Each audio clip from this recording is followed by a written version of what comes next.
Good morning, class. I believe that you are ready to listen again with the lecture today. Because I assume you are aware that there will be a quiz afterwards.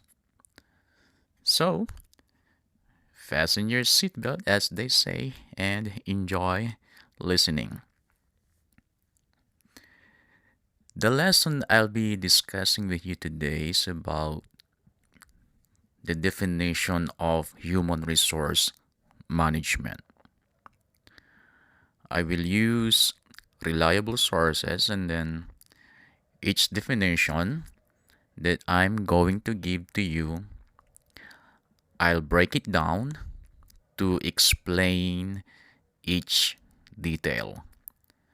It's as if we are going to dissect to study each part so that when we put it together again, we can easily understand HRM.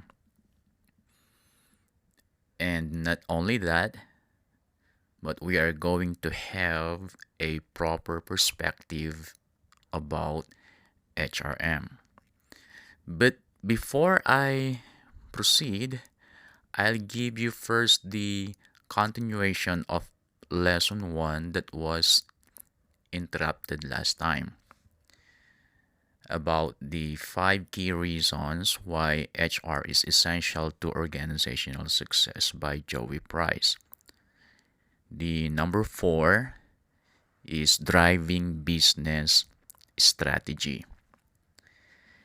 That is related to what I've already told you, that the HR is strategizing everything so that company plans will be implemented properly.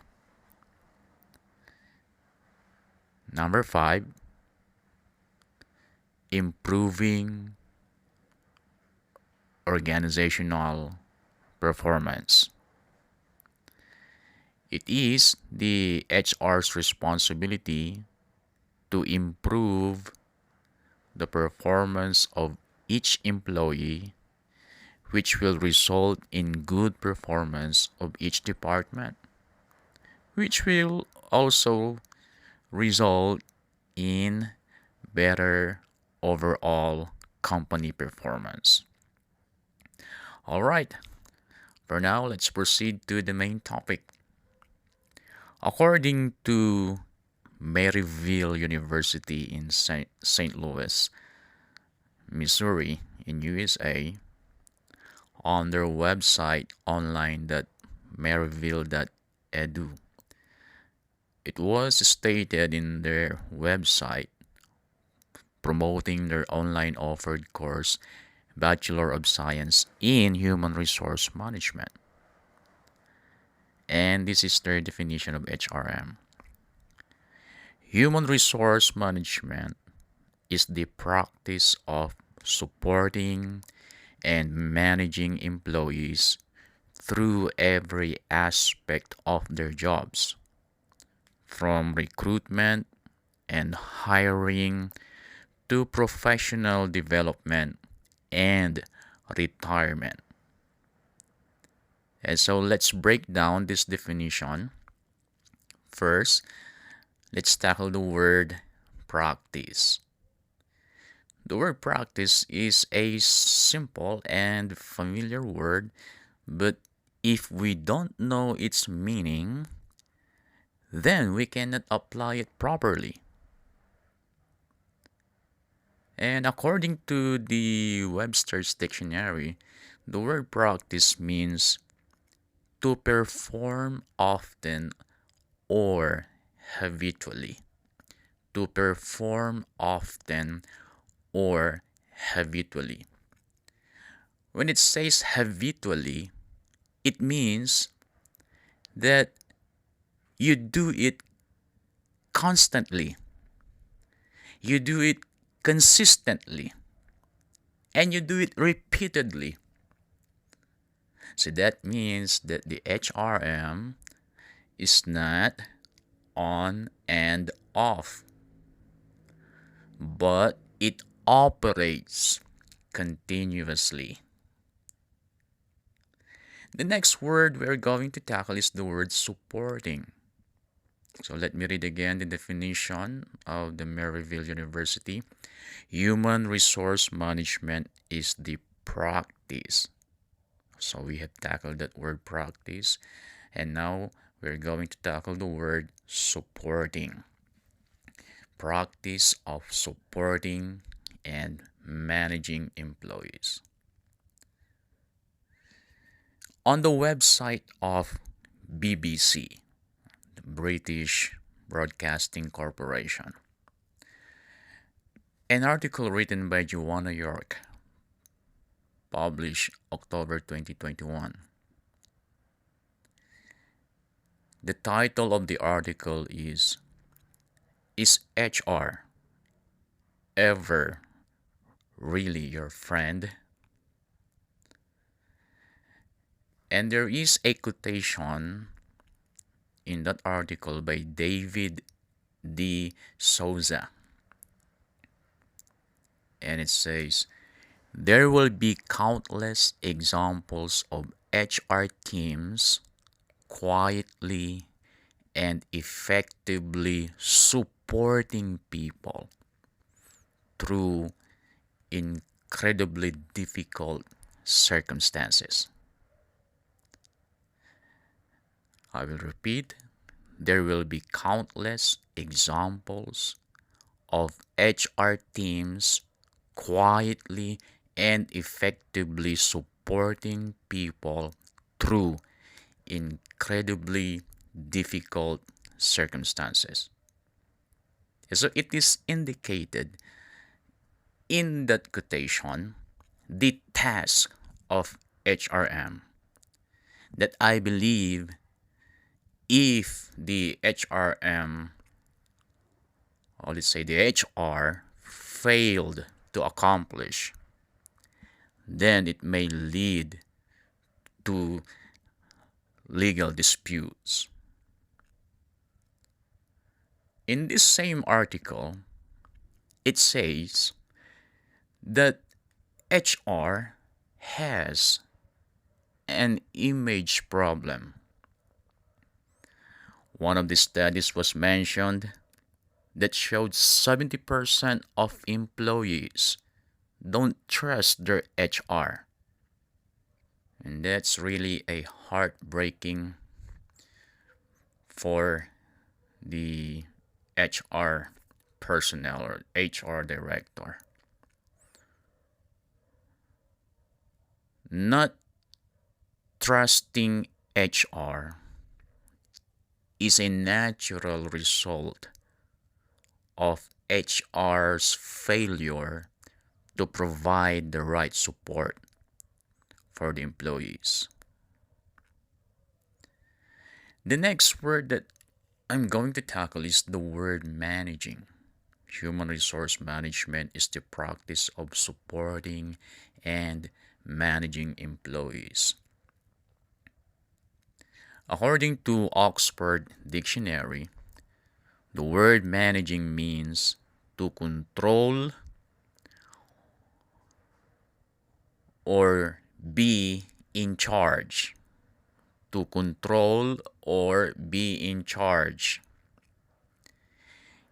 If we will relate this meaning to our lesson, it means that employees need to be under the control of the HR in charge, because it is human nature to have changeable thoughts and feelings.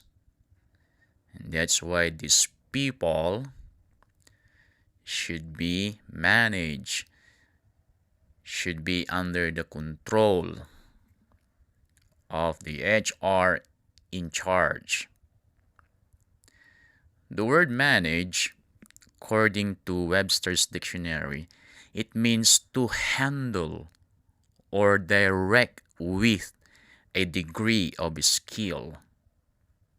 And so it takes a higher degree of skills to handle and direct employees from their stages of employment, which are pre-hiring stage, hiring stage, and post-hiring stage. So we will talk about these three stages of employment in more depth in our lesson about scope of HRM. And so it takes skills to manage and direct people to be able to do it in a consistent basis. And that's the main point of the Merrill's definition of HRM. According to the authors John M.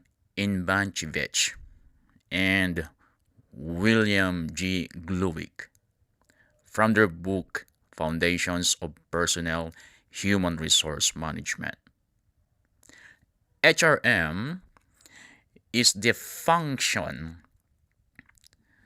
performed in organizations that facilitates the most effective use of people to achieve organizational and individual goals. So these two authors, they use the word facilitates in their definition of HRM. The word facilitates, according to Oxford Languages, it means make an action easy or easier. So that's the word, that's the meaning of the word facilitate, to make it easier. These three words, the most effective, were also used in the definition of HRM by Inbanchevich and Gluick. I believe that the most effective way is whatever makes the employees give their best or give their very best to the organization. You can find many articles on the internet about the meaning of the word human and human resource management, the word resource and the word management. But I get these notes from the module being used at St. Joseph's College Degree and PG College in India. And here's the notes. The word human in human resource management, it is referring to the skilled employees. The word resource, it is referring to the limited availability. The word management, it is referring to how to make this limited resource functional as possible and make the best use of them in fulfilling the goals and objectives of the company. HRM is to make sure that the available skilled workforce is utilized properly and to maximize their effectiveness in their specific assignments. And that's why I like Dr. Doris Laron's definition of HRM in her book HRM Principles and Practices. She said that HRM is the organizational function of managing and handling one of the most valuable assets of the organization, its employees. And so at this point, our study will come to an end. I hope that you gained important knowledge that one day you will be able to use in order to be successful. God bless and enjoy taking the quiz in iConnect. Thank you for listening.